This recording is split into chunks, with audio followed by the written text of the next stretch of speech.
And we are live. Welcome back to another episode of On the King's Dime, possibly even the last episode of this season.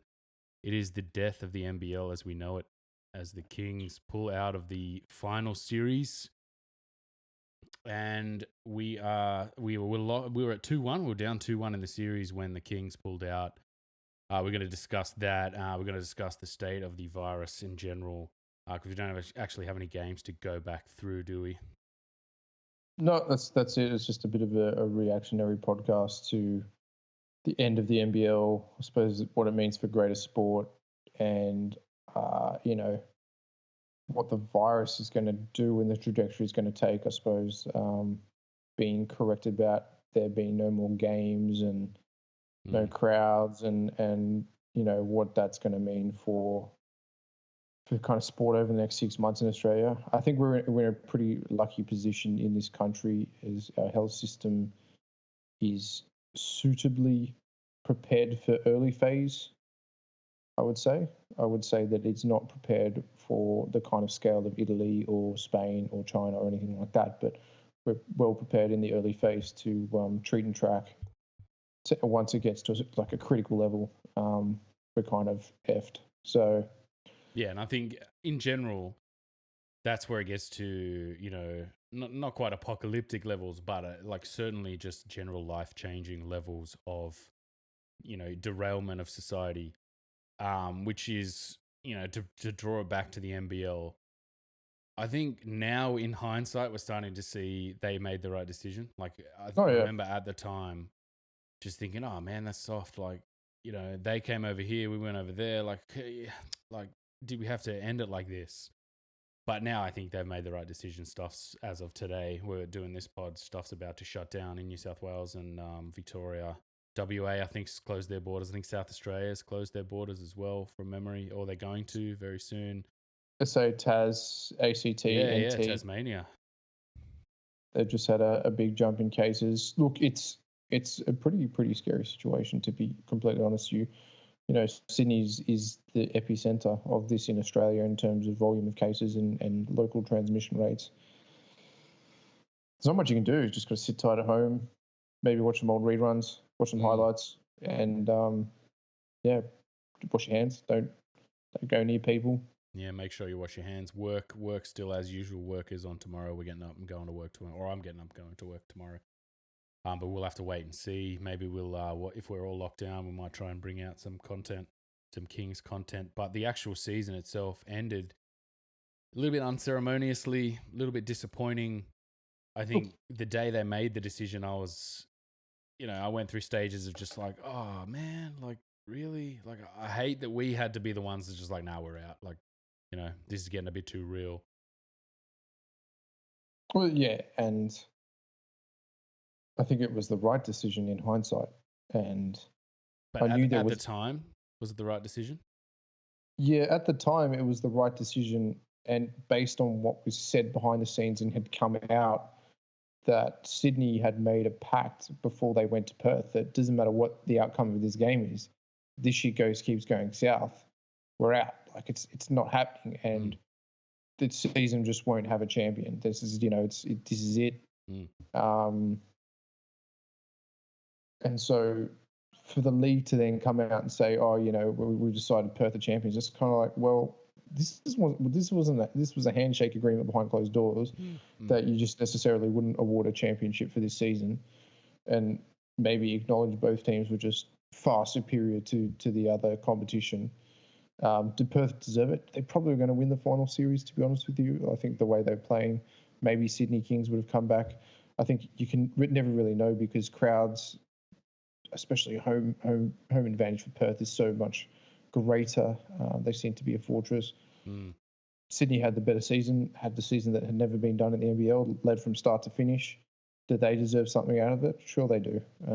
But not to be. I think it was handled poorly by the NBL, very, very poorly. Very poor taste as well, just like, don't award it now. Award it 6 months down the track when you look back on hindsight and say, hey, we've reviewed this season, we think, don't award it in the middle of just the world going to shit. Like, just maybe have a bit of tact and just say, hey guys, let's think about this season over the next period of reflection, and when we start off next year or later this year, then it could happen. And hey, it may not start up later this year.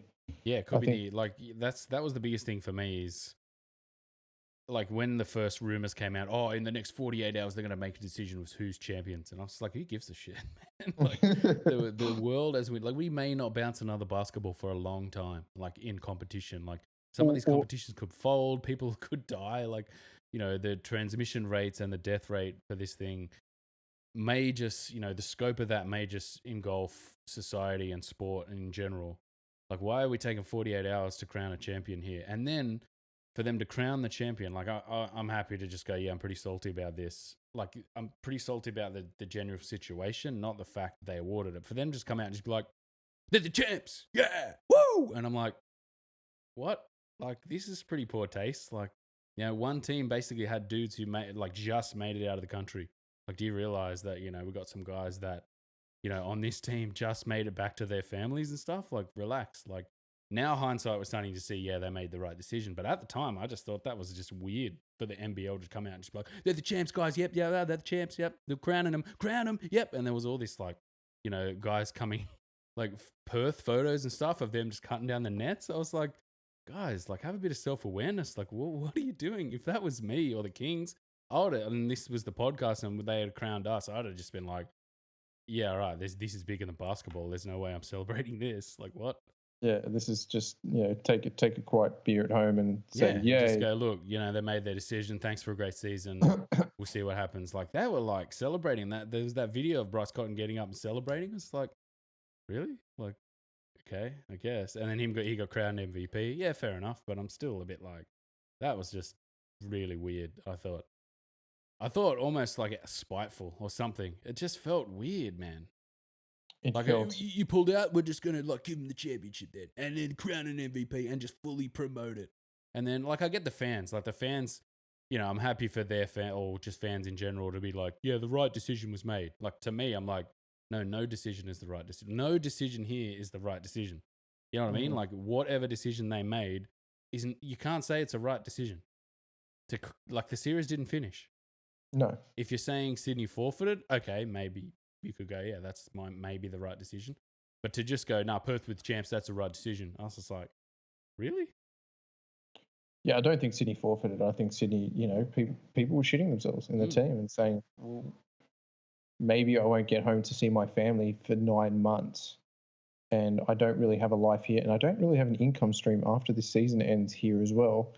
And there's no support network for me here. So maybe I need to get out and go home. I just thought that was the part. Like, it's not the players, it's not the fans. I get fans, tradies, like bricklayers, just being like, yeah, celebrate it, boys. Like, I get that. But just their team, for the lack of self-awareness, I just thought was just poor and bizarre and just, I don't know, man. I was like, this is in such bad taste. But then everyone's going to turn around and just be like, you're salty, man. You're salty.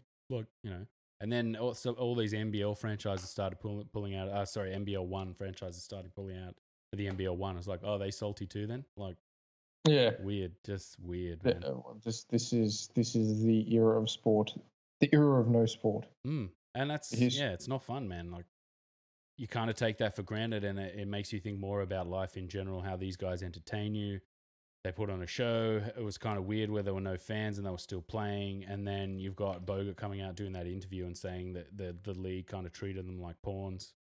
And having seen the fallout of crowning Perth the champions, like, I kind of am like, yeah, look, it might be a bit conspiratorial, but I'm a bit like, yeah, this seems a bit like the NBL trying to get back of them. Just be like, oh, you're shutting it down? Well, fine. They're the champs and they get an MVP. We're going to celebrate it like they're champs. Cop this. And it was a bit weird. Yeah, maybe the wrong move from Larry. Look, if you want to crown Perth, crown Perth. But I think the whole cut to Perth, jumping up and down, it's just like, no, just say, thanks guys, everyone be safe, stay indoors, be ambassadors for, minimalized movement. But jumping up and down and cutting the nets off, it's just kind of like, who are you celebrating with? Everyone's at their homes, not worrying about basketball. They're worrying about other things, like if they're going to have a job, Yeah, or yeah, man. how are Like they going society to may collapse here, and how are they going to navigate the realms of Centrelink, which we laugh, has been designed not to pay people. yeah, yeah, And it's just like, well, there's bigger things than awarding the if they'd say they take it 6 months and just before the next season, everything's gone back to normal. Life's got, hey guys, we've decided that the Perth have been awarded based on that. We've spoken of, yeah, sweet, that's cool. yeah. Celebrate it, happy. I just think it was in poor taste in the moment. For sure. And then we're looking at it with the benefit of hindsight, and it happens, and we look at it in hindsight, and we're obviously looking at it through different eyes. We're quite biased. I don't know. Like, I'm quite happy to just say, yeah, fair enough. But at the same time, I just thought it was just really, really strange how they came out on the front foot. I kind of backed a few of the things Bogut said, where they were using him as pawns. Like, it felt like they wanted that 5-game series because they wanted the TV revenue, because they were only the only sport going. And even sort of Bogut was saying, like, there was no consultation. They basically had to do all this stuff themselves. I thought that was really, in poor taste in terms of taking care of the players, et cetera, et cetera. And yeah, man, like, credit to Larry Kesterman in general for like resurrecting the league and getting it back on a trajectory. And it kind of sucks that something like this, because it's going to derail basketball in Australia for a while. You don't know how long it's going to be until the next basketball's bounced. The World Cup, Olympics looks like it Olympics probably is isn't going to gone. go ahead. Yeah, so at the same, I just thought that was just a weird contrast to do that. Like, surely just wait, and I don't know. Part of it feels salty, but at the same time, I just thought it was just sort of strange. Sat there for a couple of days, just going, "This is weird." And even sort of like reading the wider kind of basketball alumni of reporters and journalists and etc. Just being like, "Yep, right decision." And it's just like, I don't know if that's the right decision, man. Like, they took I 2 think days to make a decision that you could probably just go, "I don't know if that's the right decision." Yeah, and it's not the right. It may have been the right decision 6 months down the track, but I think it's the wrong decision in the time it is, the time frame it is. So, what is going to happen from here? That is the man. It question. could be the end of basketball as we know it.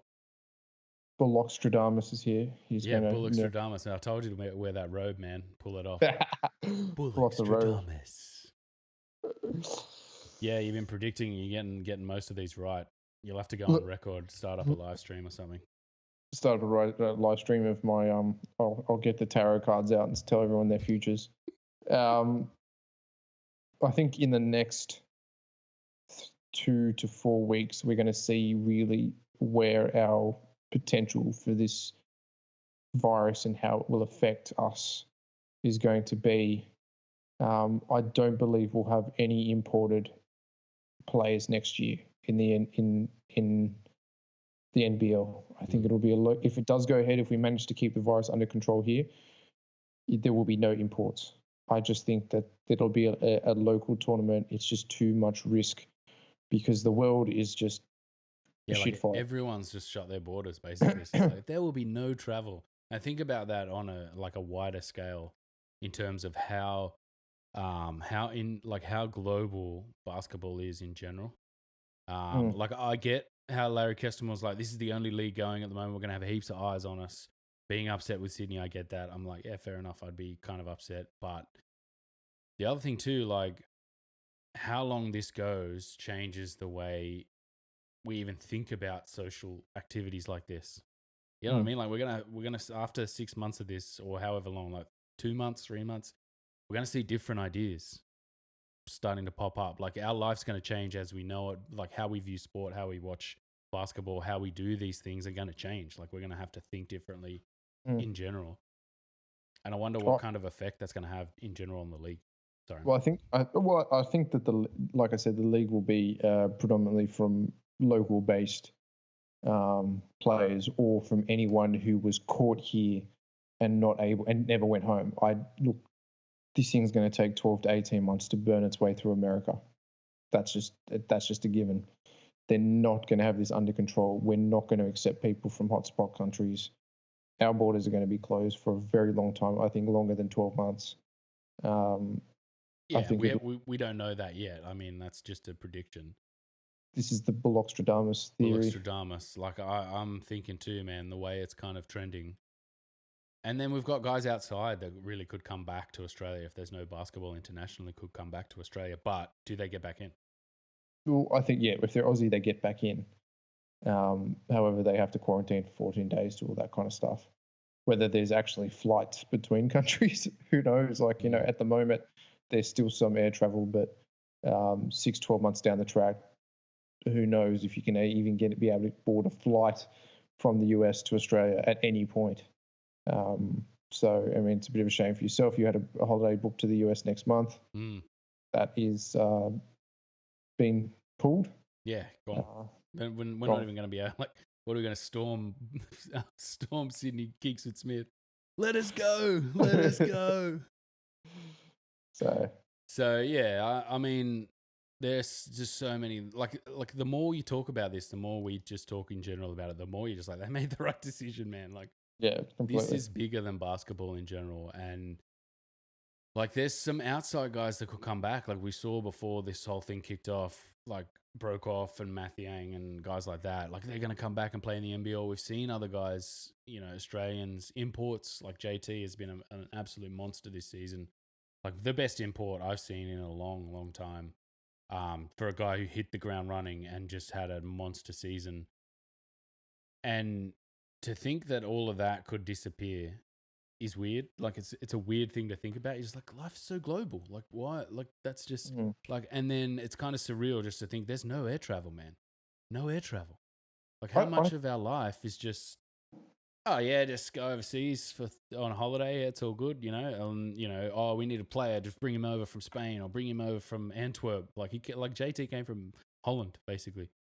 No, Belgium. Sorry. Belgium. Yeah, Europe. Look, this could be like the lockout year where the NBA is not going ahead this year at all. I don't believe the NBA will go ahead. Finish their season. I don't think they'll finish their season. I don't think they'll start a new season. I just don't think that. The way the epidemiology of this disease is progressing, the way the US health system is, it's a catastrophe. They're not going to start this year. They're not going to get back. There's going to be no finals. However, the flip side of that is that if we can get this under control here in the next 3 or 4 months, because we've closed our borders, we've implemented a very strict quarantine policy, same as in New Zealand, there is potential for guys who are US-based players to come here and play because they all charter a private jet, it brings them here, they spend 14 days in quarantine apart, they don't have any symptoms, they play basketball. We could get some great talent. We could see the likes of a Ben Simmons or something like that. If they're not going to be able to play there for 2 years because of this disease, and we've eliminated this disease from our shores, what are the chances are, like the lockout years when they couldn't get Bogut back? That, that's the first thing I was thinking of just then was the Bogut lockout season. But then didn't he have some contract issues where he couldn't play from memory? He had some contract, ago, wasn't it? But these guys can't even practice. Yeah. Let's be real. These guys can't. This is going to be the worst return of basketball ever because they're not even training. There's like LeBron and everyone who's like a kind of a short-term contract player is holed up in an apartment somewhere in the middle of nowhere. Like LeBron's got his own court because he's LeBron James. But mate, I can tell you now, all the other guys that are on Instagram are just TikToking or playing games. They're not training. So, they're going to have good skills, but it's going to be... Trae Young where he was shooting threes with the socks? Yeah. I was surprised he didn't go full meme and just miss a whole bunch of them. Just there's Matisse Thybulle just doing trick shots with a golf ball. That's it. Curry, I saw that Curry one as well. He did a trick shot with a golf ball playing golf. It's again going to change just general life, and new ideas are going to have to happen, and this kind of again puts it back into perspective where just like the whole world's going to change, man. Like, you know what I mean? Like, it really is bigger than basketball to think that we might not see another ball bounce this year for us locally for the NBL. I wonder how thirsty all these leagues around the world are going to be to try and get back, and how much damage that might do. Like, especially with some of our domestic codes that are basically can't shut down because they'll go bankrupt in terms of other sport. Yeah, I think that you could probably do, like the NBL is one of those situations where you could probably do an NBL just get all the teams in like a country town playing for TV, and they're just isolated. That's just all locked down. But again, it's one of those things that I think that we will be able to bring this virus under control here within a time frame. And if we do things smart, Bullextradamus? I think by June, July, the restrictions will be lifted entirely. But we're going to have this steep curve, get to the peak probably by about end of April. That's when all the infections will come to a head if we're all doing the right thing, washing our hands, staying in our homes, lockdown, all that kind of stuff. It'll then drop off. There'll be cases imported as Australians still come home. They go into isolation, make sure the healthcare workers are obviously, we could have society here up and running within 3 to 6 months if we do it properly. In America, 12 to 18 months. In Europe, 12 to 18 months. Like, it's just, this is the great thing about being on an island, is that you can control your borders somewhat effectively. In Europe, you can't control anything. It's out of control. That's it. Europe's just like, it's too hard, man. It's 2 continents and hundreds of countries.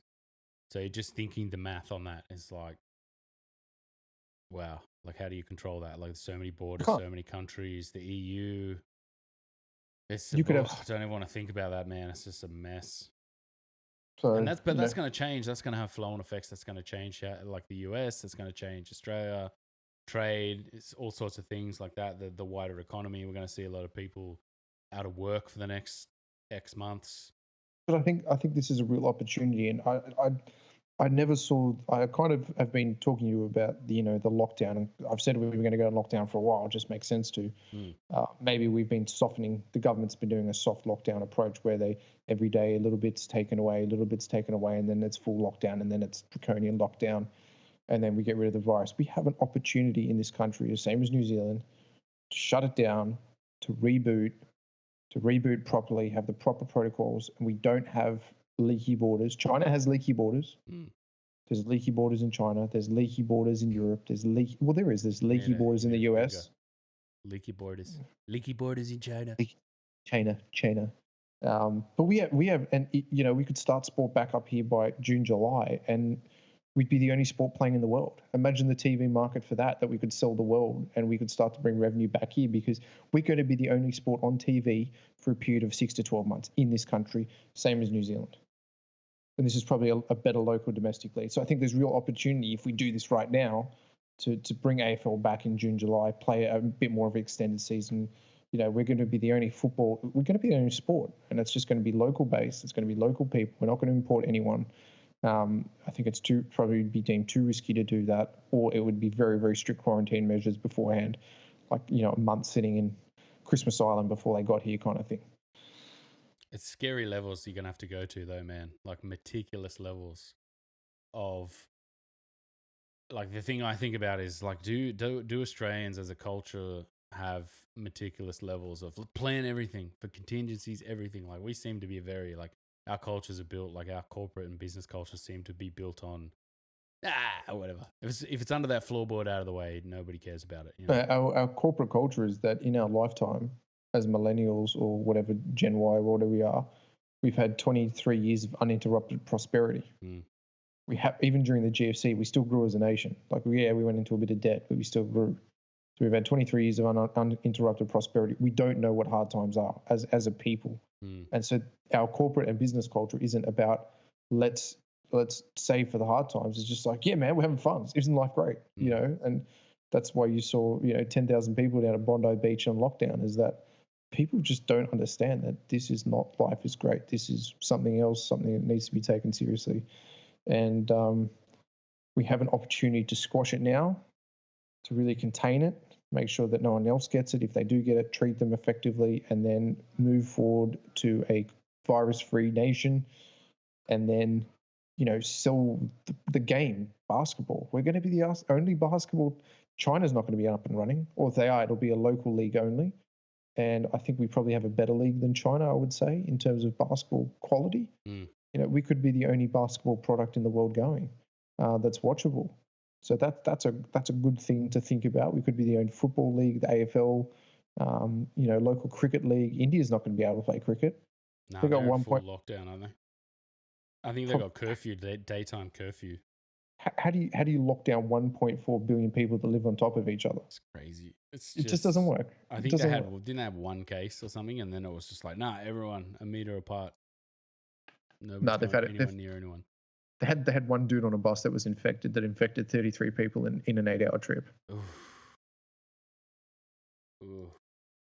Yeah, I just think of the amount of people and just like, wow, like trying to stop that is just brutal. Can't. And it's they don't have a health system set up for it. They don't have anything set up for it. So that will run rampant in that country in the next 6 weeks. Yeah, so it's going to change the world, man. And I don't know when we're going to be back doing these podcasts. No, neither do I. We'll have to do some corona updates. If we go into isolation, we'll have to start some stuff up and try and keep people going, keep people sane, keep people happy. Indeed. But that end of the season was just like partly annoying, but at the same time, like nothing. Like it nothinged it. It's just like, why? Like there's more stuff going on. Like, why are we doing this, guys? It doesn't make any sense. I mean, it was irrelevant. Look forward to the post era, but it is what it is, and we'll see how we go. Yeah, we might. So we might come back, do a corona update, depending how this lockdown goes. Whether New South Wales, Victoria, they get locked down. Whether we're at home all day. If people are home, we might try and bring back some stuff. Talk about the season, maybe watch some videos or something like that, or try and get some sort of fan involvement going. But yeah, the shame for the season to end like that. I think we did really well to have a great season, get into the finals. I think we did quite well in the finals to win that game in Perth. It was kind of a weird situation having no crowds. We blew that game 1. There's very, very good chance that we were 2-0 up going back home and possibly winning that game and celebrating a championship, but it wasn't to be. And then, yeah, I think we'll be back very soon. We won't put a date on it, but we'll be back when we can, and we will see you guys next time on the King's Dome. Stay safe, everybody. Wash your hands out there. Wash your hands. Wash your hand, cough your mouth.